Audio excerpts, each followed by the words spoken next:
Very first topic admission of a partner का topic number 1 calculation of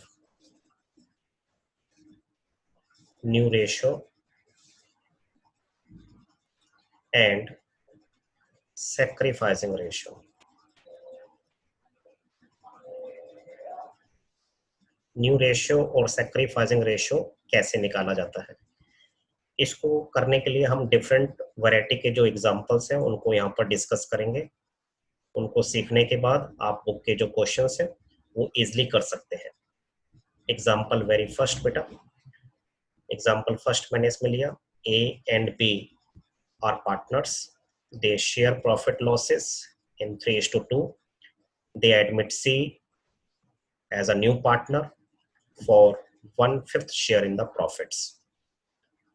सिर्फ आपको इतना दे रखा है कि C को एडमिट किया और आपसे कह रहा है calculate new ratio and sacrificing ratio.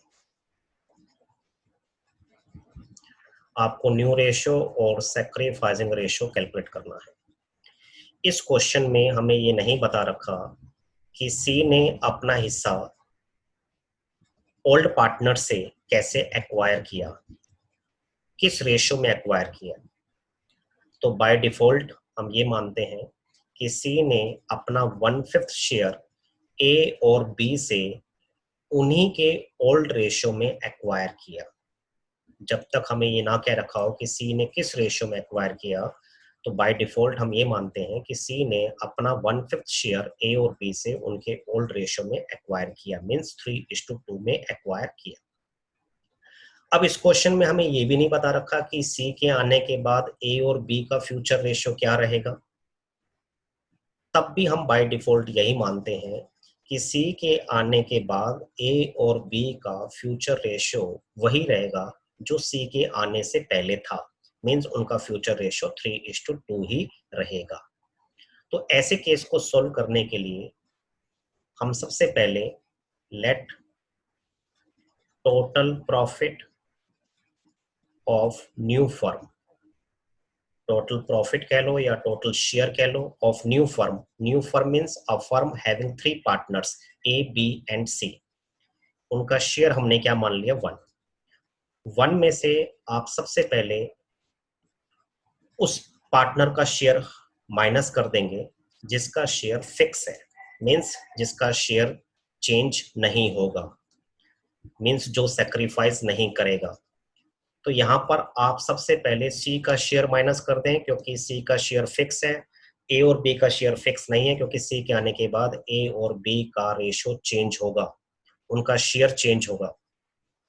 1 में से 1/5 माइनस किया तो हमारे पास बैलेंस बच गया 4/5। ये 4/5 किसका है, फॉर ए एंड बी, क्योंकि पूरी फर्म का शेयर 1 माना बेटा। 1 में से हमने सी का शेयर माइनस कर दिया।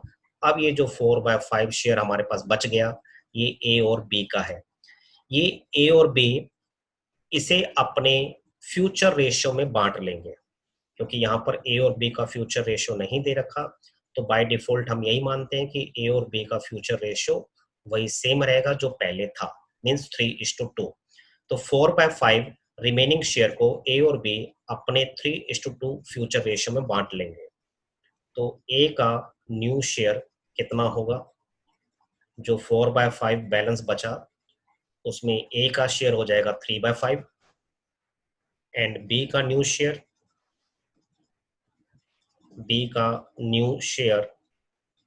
जो बैलेंस बचा 4/5 उसमें बी का न्यू शेयर हो जाएगा इंटू 2/5। 4/5 इंटू 3/5 करने से ए का न्यू शेयर आ गया 12/25 और 4/5 इंटू 2/5 करने से बी का न्यू शेयर आ गया 8/25। सी का न्यू शेयर जो कि फिक्स आपको गिवन था वो 1/5 शेयर के लिए एडमिट हुआ था। अब आप यहाँ पर देखें कि जो बेस है वो हमारे पास 25 जा रहा है और यहाँ पर जो बेस है वो 5 है।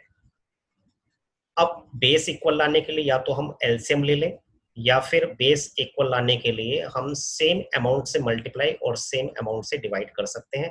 तो 25 लाने के लिए हमें 5 से ही मल्टीप्लाई और 5 से ही डिवाइड कर लेना चाहिए। तो हमारे पास आ जाएगा 5/25। अब यहाँ पर बेस इक्वल हो गया तीनों का। इक्वल होने से अब हमारे पास न्यू रेशो आ गया, ए बी सी का न्यू रेशो 12:8:5। ये न्यू रेशो हो गया ए बी और सी का। अब एक चीज तो इसने हमारे से पूछी थी कैलकुलेट न्यू रेशो, और दूसरी चीज इसने हमारे से पूछी है सैक्रिफाइसिंग रेशो। क्योंकि मैंने आपको बताया कि इस क्वेश्चन में ये नहीं बता रखा सी ने अपना हिस्सा ए और बी से कैसे एक्वायर किया। तो बाय डिफॉल्ट हम ये मानते हैं कि सी ने अपना हिस्सा ए और बी से उन्हीं के रेशियो में एक्वायर किया, मीन्स 3:2 में एक्वायर किया। तो 3:2 में एक्वायर किया तो जिस रेशियो में एक्वायर किया जाता है वही हमारा सैक्रिफाइसिंग रेशियो होता है। तो यहाँ पर इस केस में ओल्ड रेशियो ही हमारा सैक्रिफाइसिंग रेशियो होगा। इसको प्रूव करने के लिए हम जानते हैं change in profit in ratio में आपको बता रखा है सैक्रिफाइसिंग रेशियो का फार्मूला होता है old ratio minus new ratio. तो जब हम ए का सैक्रिफाइस कैलकुलेट करेंगे तो ए का ओल्ड हमारे पास है 3/5 और न्यू हमारे पास है 12/25। एलसीएम आ गया 25, 15 माइनस 12 इक्वल टू 3/25। और जब आप बी का सेक्रीफाइस कैलकुलेट करेंगे तो बी का ओल्ड है 2/5 और न्यू है 8/25। एलसीएम लिया 25, 10 माइनस 8 इक्वल टू 2/25। तो यहां से हमारे पास ए का सेक्रीफाइस 3/25 आ गया और बी का सेक्रीफाइस 2/25 आ गया, बेस इक्वल है। तो यहाँ से सेक्रीफाइसिंग रेशियो ए और बी का हमारे पास आ जाएगा 3:2। तो इस तरीके से आप सेक्रीफाइसिंग रेशियो निकाल सकते हैं। तो यहाँ पर मैंने आपसे एक बात और भी कही थी कि सी के आने के बाद ए और बी का फ्यूचर रेशियो क्या होगा, ये क्वेश्चन में नहीं लिखा हुआ। तो हमने कहा था आपसे कि बाय डिफॉल्ट हम यही मानते हैं कि ए और बी का फ्यूचर रेशियो 3:2 ही होगा। आप चेक कर सकते हैं नए रेशियो में 12:8:5 हमारे पास आया। अगर आप सिर्फ ए और बी का चेक करेंगे, ए और बी का रेशो चेक करेंगे तो इसको 12:8 को सिंप्लीफाई करेंगे तो आपके पास सेम 3:2 आ जाएगा।